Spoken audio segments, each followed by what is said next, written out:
한 주간의 부동산 이슈에 대해서 깊이 있게 살펴보는 시간입니다. 김인만 부동산 연구소 김인만 소장 스튜디오에 함께했습니다. 안녕하십니까? 안녕하세요. 네.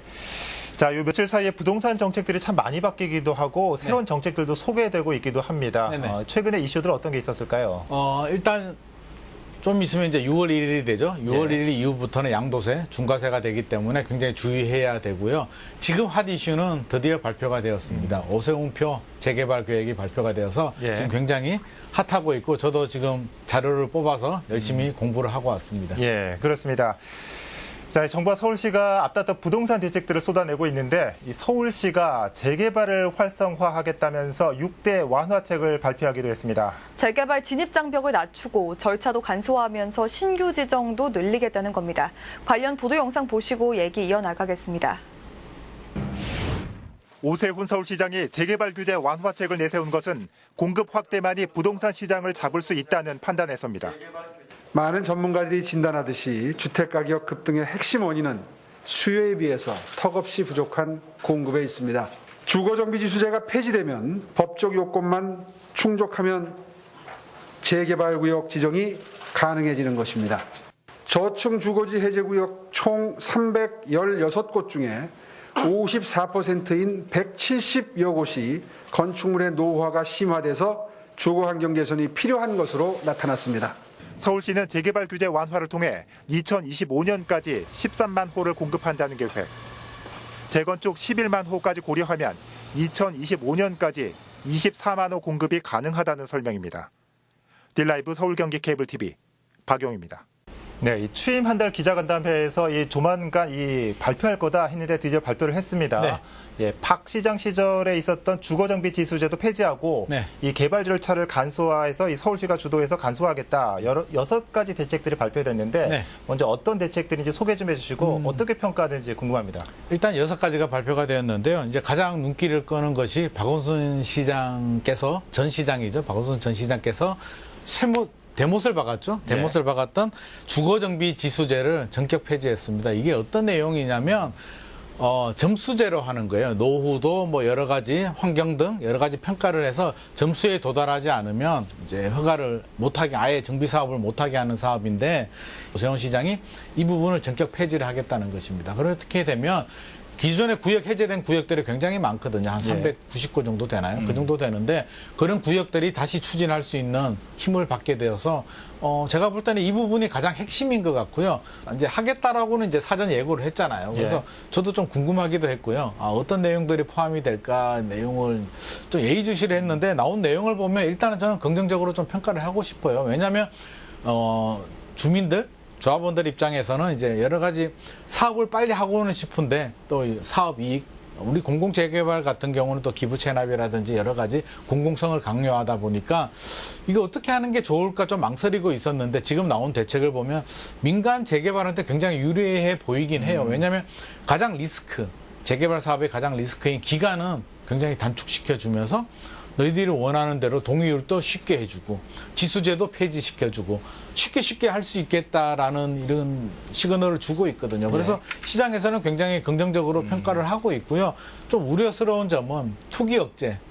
이제 또 집값이 들썩일 수도 있잖아요. 많은 재개발. 서울은 잠재적으로 강남 4구를 빼고는 잠재적으로 다 재개발 예정 구역이라고 봐도 과언이 아니거든요. 그렇다면 그 구역에 생기는 투기 수요를 어떻게 억제하느냐가 최대 관건일 것 같습니다.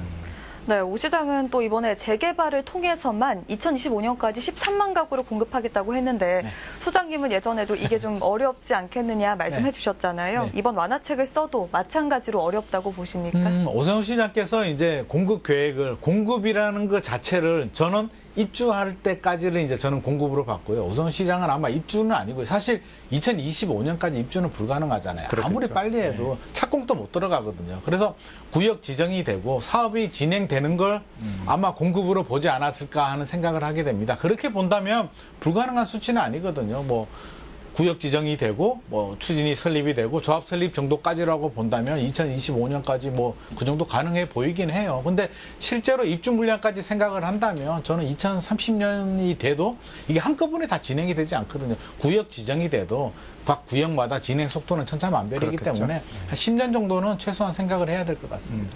그런데 행여나 이 서울시의 이런 대책들이 완화책들이 정부가 주도하는 부동산 대책과 충돌나지 않을까 하는 우려도 솔직히 들거든요. 네. 한편으로는 이 공공재개발 정책과 좀 결을 함께하는 부분도 있어 보이는데 어떻습니까? 오 시장의 바람대로 잘 추진됐을 경우에 네. 서울 부동산이 오 시장 말대로 잡힐 수 있을까요?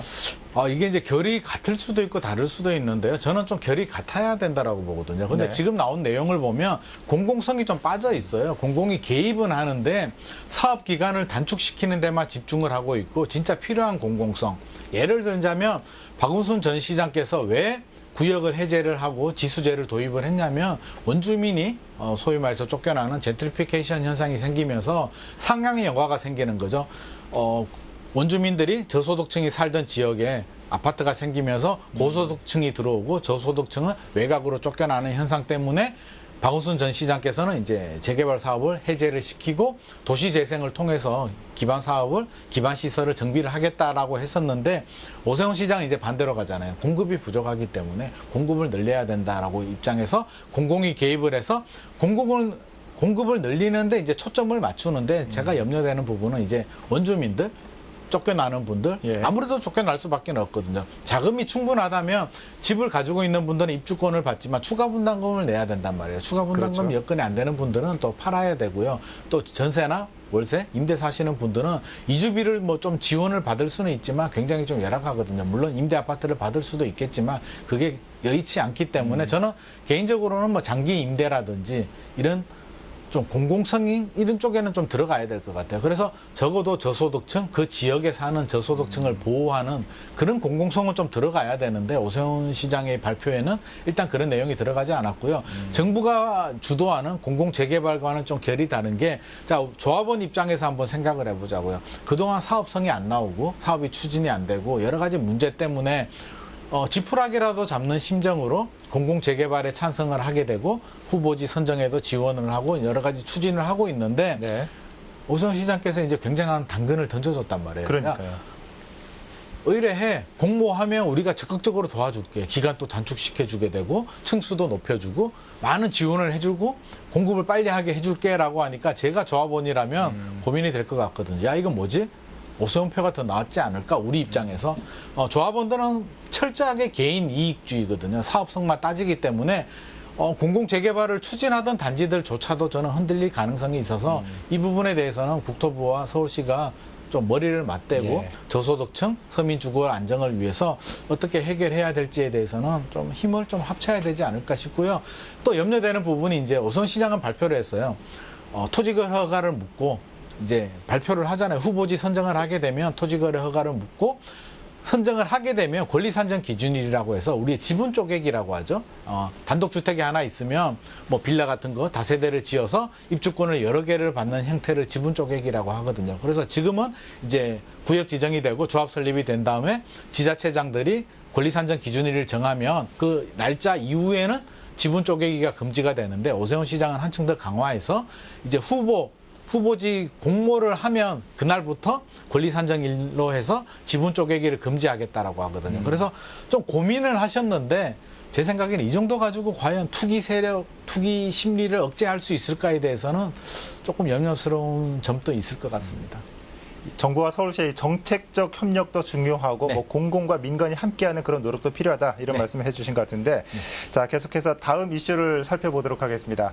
역시 공공재개발과 연관된 이슈인데요.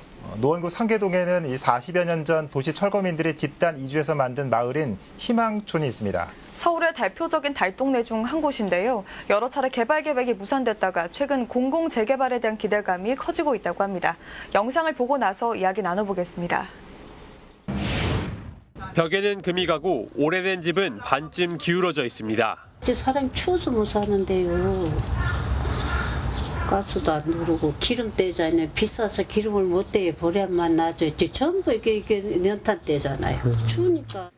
마침 이게 3구역이 공공재개발로 선정이 되면서 다시 한번 기회를 얻게 됐습니다. 그래서 자연녹지 지역을 제2종으로 상향하는 이 부분에 대해서 어느 정도 공감대를 좀 형성해 가고 있고요. 과거 2차례 개발 계획이 무산된 바 있지만 다시금 피어오르는 개발 소식에 주민들은 희망을 품어봅니다. 할머니들 말따나 좀 편한 데서 좀 살다 가야 되지 않냐고. 근데 모르겠어요. 어떻게 되려고 알아서 하는 일은 뭐.